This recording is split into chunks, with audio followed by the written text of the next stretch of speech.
So my mate's gone and got his big truck stuck down there, and I've got two vehicles with winches. We're not going to use his winch though, and I'm going to show you the best way to use two winches to get him out.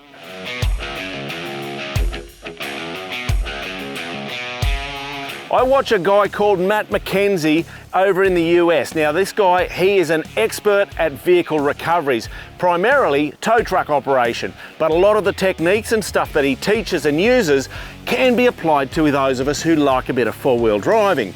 So I'm going to show you this technique that he's been teaching us. And to do that, I've got the Shark with its 12,000 pound winch, and I've got the 200 series with its 12,000 pound winch. Now we are going to be pretending that the Unimog can't drive this hill and doesn't have a winch, but you can cope with that, I'm sure. All right, let's go down here and I'll show you how we're going to rig this up. Now Matt calls this technique marrying the winch lines. I kind of guess it sounds a little bit romantic. Anyway, the idea is that you can use two winches in a double line winch configuration and share the load of the winching across the two winches. So it's really effective when you're a long way away from the vehicle like we are today.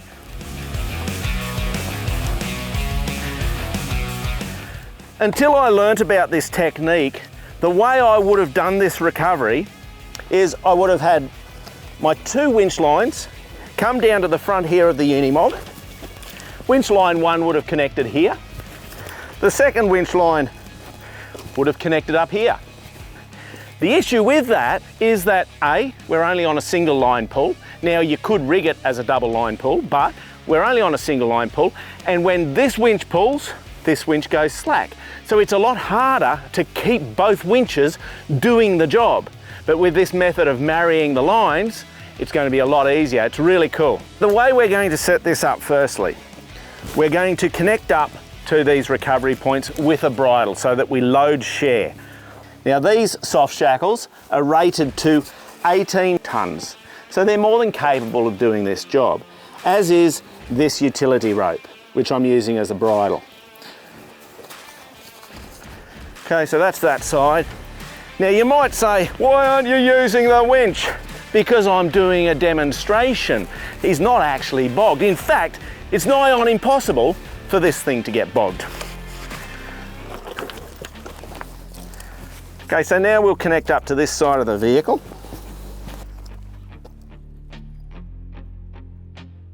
Okay, so now we've got our bridle connected up there. Now we'll put a pulley block. Now, you could use a regular snatch block. That would be less friction, which is a great thing. Okay, so you're going to have this hooked up here. Now that's ready for things to start getting interesting. Now the way I'm going to connect this up, I'm going to bring the 200 series down a lot closer to the Unimog. I'm going to then run its winch rope down through the pulley block and back towards the Shark, which will be placed further behind the 200 series. And the reason we're doing that is so as we winch in, we don't wind up with the hooks trying to go through the pulley. You'll see what I mean in a moment. Righto, so now we've got the 200 series winch line running all the way down to the pulley and then back up to here. Now I'm going to connect this hook to this one, which is coming down from the Shark. And this is what we call marrying the winch lines. It's cute, isn't it? Now here's the thing that's probably going to blow your mind. This is set up as a double line winch pull, because there's two lines going from winches back to the vehicle, okay? So when we start winching, if I winch in on the 200 series winch, this one will be stationary. It'll just be like an anchor point. Then I'll swap winches, this one will pull in and this one will become an anchor point. But you know what happens down at the Unimog? It gets drawn up because it's got twice the winching power of the 12,000 pound winches. Isn't that cool? Now I'm going to upset you again. I know, twice in one video. It's not fair, Matt. Ease up on us. You'll notice as I'm doing this, I'm not going to have any air dampers on there. And you're thinking, why? What? Because if I was to use air dampers on here, I would need 6 air dampers as a bare minimum, and I'd need each air damper to have about 5 kilograms of weight in there. Now, what happens to those air dampers when I start to winch in? The ones on the 200 series are all going to end up down there wrapped around that pulley block. The ones on the Shark are going to end up here up against this. They become completely ineffective. Now, if you want to rig up with them, I'm not saying don't. What I am saying though is when it comes to doing your winch recoveries and that, use equipment that is rated for the job. Anyway, I know this has probably upset a few of you and you want to understand this more, and I will do a video on it in due course. Now, normally in this situation, when you've got 3 vehicles, guess what? You get three drivers. In my case, I get a driver and a cameraman. So he's on the camera there and flying the drones. So what I've done is I've secured the Shark by packing some rocks under the wheels, and you could also secure it back to a tree, and I'm going to hop in the 200 series. Now, how am I going to drive both the winches?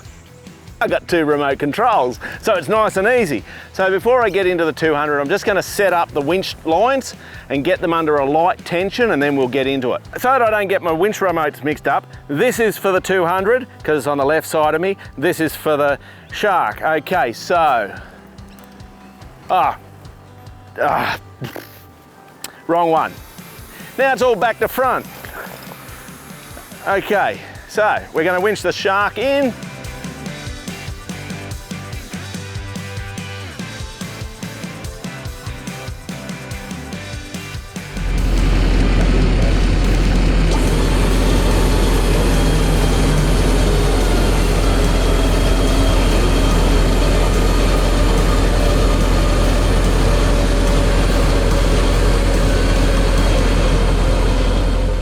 So the Shark's moving, so we're going to have to solve that problem before we continue on.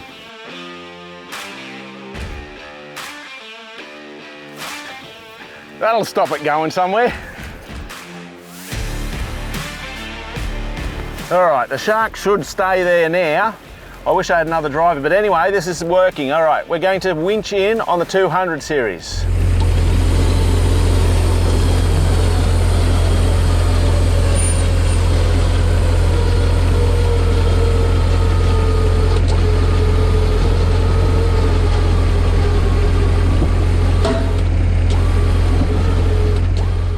So now I can swap winches to the Shark and start pulling him in while this winch recovers, cools down from its winching.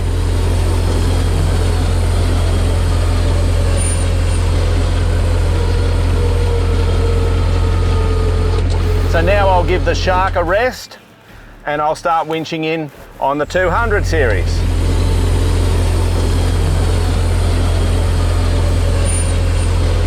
So now we'll give the 200 series a rest while we winch in with the Shark.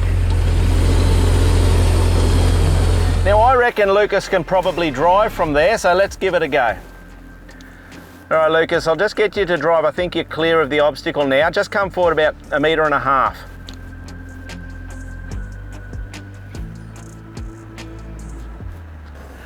How cool is that? So that's a technique that you're going to be able to use when you've got this sort of scenario where you can't get close to the vehicle that needs to be recovered. You need the power of 2 winches and a double line pull. There you go. So next time you're out fall driving, consider doing a marrying your winch cables. I'm Mad Matt. Stay safe on the trails.